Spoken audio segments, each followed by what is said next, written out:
क्या भगवान श्री राम की माँ ने कहा था कि बेटा मांस मत खाना? नहीं, उन्होंने चिंता जताई और वो समझ गए भगवान श्री राम कि मैं मांस नहीं खाऊंगा माँ। तो हम क्यों मांस खा रहे हैं? क्या हमें दूसरे जीवों की का वध करने का हमें अधिकार है? नहीं ना। अपनी जरा सी उंगली काट के देखो, कितना दर्द होगा, होगा ना। आपके बच्चे को जरा सा कोई कांटा चुभ जाए तो रोने लग जाती माँ। तो क्यों? माँ का दिल क्या है? कोमल है। माँ रोने लग जाती है कि मेरे बेटे को जरा सी चोट लगी। अपनी जरा सा नाखून उतर जाए तो कितनी पीड़ा होती है। तो हम दूसरे जीवों का वध करके कैसे अपनी भूख मिटा सकते हैं? कैसे? तो खाना तो सही है, लेकिन हमें ये भी देखना है कि हमें खाना क्या है, क्या खाना है और क्या खा रहे हैं हम। अब कह दो कि हम तो उनको वध नहीं कर रहे, हम तो सिर्फ खा रहे हैं, है ना। हम उनका वध नहीं कर रहे, हम सिर्फ खा रहे हैं। तो एक चैन चली आ रही। कहते हैं कि इसमें 6 जने भागीदार होते हैं। कौन कौन? कौन बताएगा? ये जो नॉनवेज खाते हैं उसमें 6 जने भागीदार होते हैं। उनको 6 जनों को कर्मों का फल भोगना पड़ता है। कौन कौन है? कोई बताना चाहेगा? एक तो जो पाल रहा है पहले, जो उसको पहले पाल रहा है, बड़ा कर रहा है, वो हो गया। दूसरा जो खरीद रहा है, बेच रहा है, मार रहा है, फिर वो खरीद रहा है, उससे दूसरा बंदा एक और नेक्स्ट आ गया, तो बना रहा है। हाँ। और जो पहले तो जो वध करने के लिए उसको पकड़ रहा है या खरीद कर रहा है, ठीक है, एक हो गया। दूसरा जिसने उसका वध किया। तीसरा जिसने उसको खरीदा। चौथा जिसने बेचा, है ना। और फिर जो उससे खरीद के लाया दुकानदार से, है ना। और फिर जिसने पकाया, जिसने खाया। एक चैन चली आ रही। तो सोचो जरा, गंभीरता से सोचो इस बात को कि इसमें 6 जने भागीदार होते। ये मत कहना कि हमने वध नहीं किया, हमने तो सिर्फ खाया है। या पकाने वाली ये नहीं कह सकती कि मैंने तो सिर्फ पकाया, मुझे कर्म का फल नहीं मिलेगा। मिलेगा, क्योंकि उसने पका के दिया है। वो खाते ना बड़े मजे से, कलेजी कुलेजी टुकड़ टंगरी, पता नहीं क्या क्या खाते हैं लोग। अरे शर्म आनी चाहिए भारत वर्ष में जन्म लेके हमें। महाराज बोलते कि हम इतने भाग्यशाली हैं कि भारत वर्ष में हमारा जन्म हुआ है। एक तो भारतवर्ष में और दूसरा दिल्ली जैसे शहर में। ये दिल्ली क्या था पहले? किसको पता है?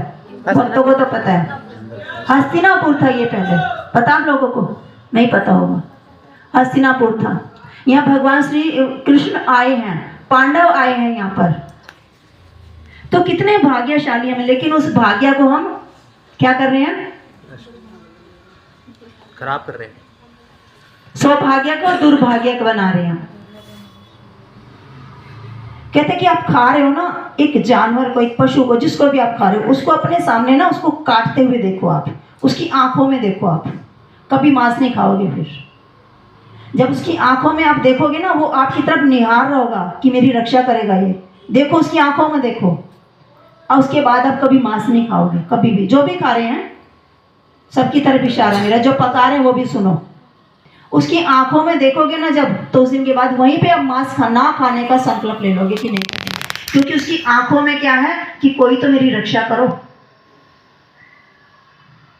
अभी 22 तारीख को क्या था?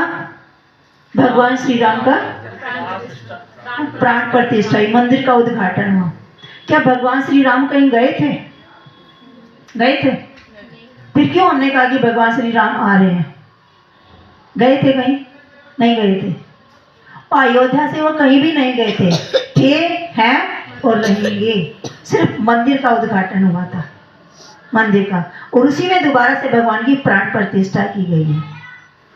तो स्थापना तो पहले से थी। भगवान श्री कृष्ण क्या कभी कहीं जाते हैं वृंदावन छोड़कर? शास्त्र भी कहते हैं कि एक क्षण भी भगवान अपने धाम को छोड़कर नहीं जाते, क्योंकि वो धाम क्या? उनका घर है, उनका हृदय है, वो कहीं भी नहीं जाते।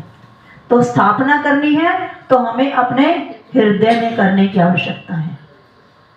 उस दिन सब लोग उत्साहित है ना, तो खुशी होती कि उस दिन अपनी बुराइयां, जो हमारे अंदर बुराइयां हैं, बुरे गुण हैं, उनका अंत करते हैं कि आज भगवान श्री राम का दिन है और आज हमारे अंदर जो भी बुरे गुण हैं उनका हम त्याग करते हैं, स्वाह करते हैं और आज से प्रण लेते हैं कि हम ये बुरी चीज नहीं करेंगे। वो थी भगवान श्री राम की स्थापना। तो हमें आवश्यकता है इन छोटी छोटी क्लासों को सुनने की, तभी हमें अपने जीवन का उद्देश्य याद रहेगा। टॉपिक तो मैंने दे दिया कल कि जीवन का उद्देश्य है, लेकिन